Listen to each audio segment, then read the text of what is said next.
Основная волна ЕГЭ продолжается. В республике сдача экзаменов проходит в штатном режиме. Это можно считать продолжением успеха прошлого года.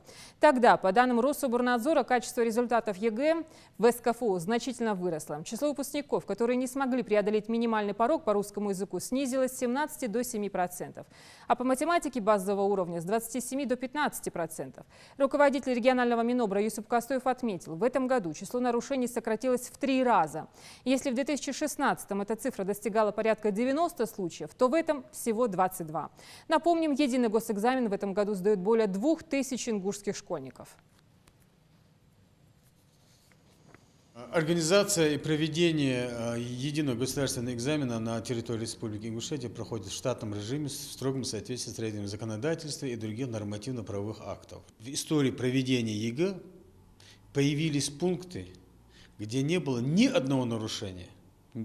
Ни со стороны организаторов, ни со стороны участников. Каких-либо жалоб родителей, замечаний со стороны Министерства образования Российской Федерации, Рособорнадзора сегодня пока на этот день к нам не поступали.